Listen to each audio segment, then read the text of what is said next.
ఇక top one news details చూస్తున్నాం. కాంగ్రెస్ పాలనలో పేదలు వైద్యానికి దూరం అవుతున్నారు. ఆరోగ్యశ్రీ బకాయిల చెల్లింపులపై రేవంత్ సర్కారు మళ్లీ మాట తప్పింది.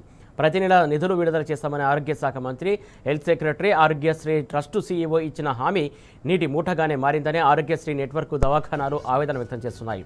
సీఎం రేవంత్ రెడ్డి పలుమార్లు ఇది కాంగ్రెస్ పార్టీ డ్రీమ్ స్కీమ్ అని చెబుతున్నా బిల్లుల చెల్లింపులో మాత్రం నిర్లక్ష్యం వీడకపోవడంతో దవాఖానాలకు ఇబ్బందులు తప్పట్లేదు. ఈ ఏడాది జనవరిలో 1100 కోట్ల బకాయిలు చెల్లించాలనే డిమాండ్తో సేవలు నిలిపివేయగా 2 నెలల్లో చెల్లిస్తామని ప్రభుత్వం హామీ ఇవ్వగా వెనక్కి తగ్గారు. అయినా బకాయిల చెల్లింపులో ప్రభుత్వం పట్టింపు లేకపోవడంతో సెప్టెంబర్లో మరోసారి సేవలు నిలిచిపోయాయి. ప్రతి నెల విడుదల రావాల్సినటువంటి 100 కోట్లతో పాటు బకాయి 1400 కోట్లు విడుదల చేస్తేనే సేవలు అందిస్తామని తేల్చి చెప్పడంతో చర్చలు జరిపిన ప్రభుత్వ పెద్దలు హామీ ఇవ్వడంతో సేవల పునరుద్ధరణ జరిగింది. ఒక్క నెల సక్రమంగా నిధులిచ్చిన రేవంత్ ప్రభుత్వం తర్వాత షరామామూలుగానే వ్యవహరిస్తుండడంపై ఆసుపత్రుల యాజమాన్యాలు ఆందోళన వ్యక్తం చేస్తున్నాయి.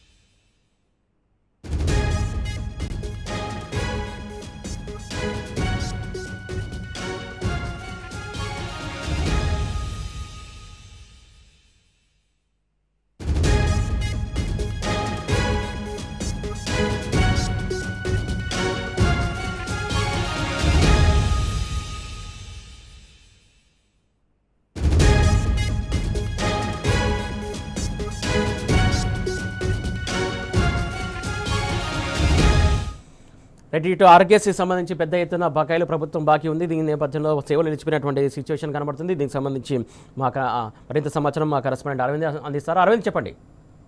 సురేష్, ఏదైతే చూసుకుంటే గతంలో సెప్టెంబర్ లో కూడా ఆరోగ్యశ్రీ సేవలు కూడా అధికారులు కానీ అటు ప్రైవేట్ యాజమాన్యం సంస్థ ఆరోగ్యశ్రీ నెట్వర్క్ సంస్థ కూడా ఇప్పటికే సెప్టెంబర్ లో సేవలు బంద్ చేశారు. దాని తర్వాత అటు ప్రభుత్వ అధికారులు అటు వైద్య ఆరోగ్య శాఖ మంత్రి వారితో మాట్లాడి ఏదైతే బిల్లులు ప్రతి నెల బిల్లులు చెల్లిస్తామో తప్పకుండా ప్రజలకు ఆరోగ్యశ్రీ సేవలు అందించండి అంటూ కూడా వాళ్ళపైన ప్రైవేట్ హాస్పిటల్ నెట్వర్క్ వారికి చెప్పడం జరిగింది. దాని తర్వాత కూడా ప్రభుత్వం ఆదేశాల మేరకు కూడా వాళ్ళు ఆరోగ్యశ్రీ సేవలు నడిపారు. కానీ అది జనవరి నుండి అంటే 2024 జనవరి నుండి 2025 వరకు ఎలాంటి పెండింగ్ బకాయిలు కూడా చెల్లించకపోయేసరికి మళ్ళొకసారి కూడా సమ్మెకు ఆరోగ్యశ్రీ ప్రైవేట్ నెట్వర్క్ వాళ్ళందరూ కూడా సిద్ధమవుతున్నట్టు కూడా ప్రధానంగా కనిపిస్తుంది. 1400 కోట్ల బకాయిలు కూడా అందులో నుండి ₹1 కూడా ఇప్పటికీ ప్రైవేట్ హాస్పిటల్ కూడా చెల్లించలేకపోయారు. ఏదైతే ప్రభుత్వం ఇచ్చిన హామీ ప్రకారంగానే అటు ఆరోగ్య శాఖ సీఈఓ గాని కూడా ఇదే చెప్పారు. ప్రతి నెల కూడా ఎవ్రీ మంత్ ప్రతి ఒక్క ప్రైవేట్ హాస్పిటల్ కి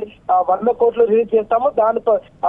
దానిలో భాగంగా అందరూ కూడా ప్రతి ఒక్క హాస్పిటల్ కి కావాల్సిన నిధులు కూడా వస్తాయి. తప్పకుండా మీరు ఆరోగ్యశ్రీ సేవలు కంటిన్యూ చేయాలంటూ కూడా గతంలో సెప్టెంబర్ లో కూడా ఏదైతే అధికారి సీఈఓ ఆరోగ్య శాఖ సీఈఓ గాని మరి అటు మరి ఏదైతే వైద్య ఆరోగ్య శాఖ మంత్రి కూడా తెలియజేశారు.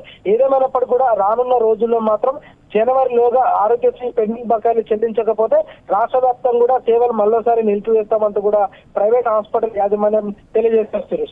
Thank you Arvind.